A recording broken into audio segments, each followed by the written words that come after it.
नमस्कार दोस्तों, स्वागत है आपका हमारे common knowledge Hindi YouTube channel पे। दोस्तों, आज मैं आपको बताने जा रहा हूँ कि स्विस बैंक के पास इतना पैसा कहाँ से आया।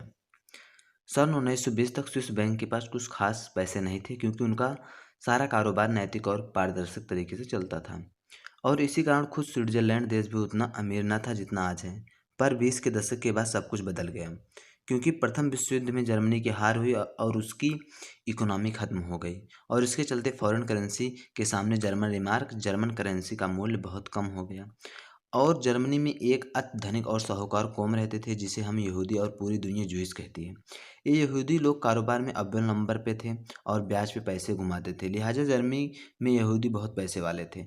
अब यहूदी नहीं चाहते थे कि जर्मन रिमार्क के गिर जाने की उनके पैसे का मूल्य खत्म हो जाए, इसलिए जर्मन के साहूकारों ने अपने पैसे पड़ोसी देश स्विट्जरलैंड की बैंकों में स्विस करेंसी के ट्रांसफ़र करवा दिए। और यहूदियों ने जर्मन रिमार्क स्विस फ्रांस बन चुके थे, इसीलिए अब उन्हें पैसे का ज़्यादा अमूल्यवान होना संभव न था। सिर्फ इतना ही नहीं, उन्होंने सोना, चांदी और हीरे जेवरात भी स्विस बैंक के लॉकर में रखवा दिए। सन 1933 में हिटलर सत्ता में आता है। हिटलर ने जर्मनी के पैसे जमा करने वाले अकाउंट्स होल्डर की लिस्ट स्विस बैंक से मांगी और जासूस, इनॉग्राइजेशन, गेस्टापोना के कुछ गुप्तचरों को भी स्विट्जरलैंड भेजा। अब स्विस बैंक के सामने धर्म संकट की स्थिति बनी, क्योंकि उन्हें बल्क में मिले पैसों को वो आगे इन्वेस्ट कर चुकी थी। इसलिए एक साथ इतने लोगों को पैसा वापस दे पाना उसके लिए संभव ना था। और अकाउंट्स होल्डर के लिस्ट भी हिटलर को नाजियों को ना दे सकते थे। इसलिए कोई भी स्विस अपने धारक की नेम लिस्ट किसी को ना दे, उसके लिए स्विट्जरलैंड की सरकार ने 1934 में एक कानून बनाया कि अगर कोई स्विस बैंक किसी ग्राहक का नाम डिक्लेयर करती है तो उसे 50,000 स्विस फ्रांक की पेनाल्टी और करने वाले को 6 महीने की जेल की सज़ा तय की गई। अब इस परिस्थिति में किसी भी हाल में स्विस बैंक को अपने अकाउंट्स होल्डर्स के नाम गुप्त रखने के थे। यहाँ हिटलर ने जो चाहा वो ना हो पाया, इसीलिए उन्होंने सारा क्रोध यहूदी लोगों के ऊपर उतारा और इस तरफ स्विस बैंक के हाथ सोने की मुर्गी लग गई, क्योंकि अब स्विस सरकार के कायदे की आड़ में बैंक किसी भी देश का काला धन गुप्त तरीके से अपने यहाँ रख सकती थी, और वो भी बराबर ब्याज पर, क्योंकि गुप्तता के लिए कोई धनवान लोग कम ब्याज पर ही अपने पैसे स्विस बैंक में रखने लगे थे।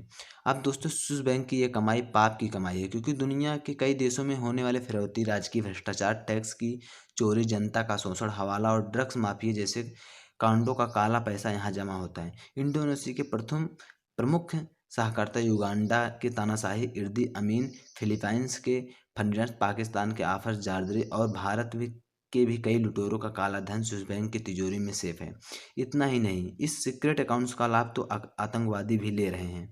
ऊपर से कई बार ऐसा हुआ कि कई अकाउंट्स होल्डर की मौत हो जाने के बाद उनके स्विस अकाउंट नंबर की जानकारी किसी भी रिश्तेदार के पास न होने के कारण उन पैसों को स्विस बैंक ने उनकी जागीर बना लिया। ऐसे ही कारो खरबों डॉलर की वजह से आज स्विस बैंक दुनिया के सबसे समृद्ध बैंक और स्विट्जरलैंड अति धनवान देशों में एक बना हुआ है। आप अगर इस देश की शांति प्रिय और दूध का धुला मानते तो अपना यह ख्याल उसी वक्त अपने दिमाग से निकाल दो। अच्छा, आगे बात करें तो हिटलर ने 60 लाख यहूदियों को मार दिया। उनके और उसके परिवार के काफ़ी लोगों का धन तो कभी स्विस बैंक के बाहर आया ही नहीं।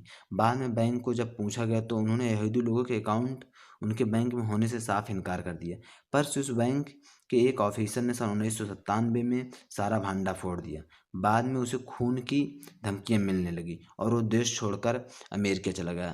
पर इस कैबिनेट के बाहर आने के बाद स्विस बैंक के मरे हुए यहूदियों के परिवारजनों को कुल 185 करोड़ डॉलर वापस किए गए, पर हकीकत में ये असली रकम का मामूली हिस्सा था। अब स्विट्जरलैंड के कि क्या भारत का काला धन स्विट्जरलैंड से वापस आ सकता है? अब दोस्तों, भारत का काला धन वापस लाना थोड़ा मुश्किल है, क्योंकि यहाँ के कायदे के मुताबिक जो गुनाह है वो गुनाह नहीं है। हाँ, भारत सरकार कुछ चिंदी चोरों की जांच करने के लिए उनकी अकाउंट डिटेल्स उस बैंक से मांग सकती है, लेकिन अकाउंट होल्डर कौन है वो ही पता ना हो तो कार्रवाई किसके सामने की जाए। हाँ, स्विट्जरलैंड सरकार अगर कॉर्पोरेट करे तो कुछ भी हो सकता है।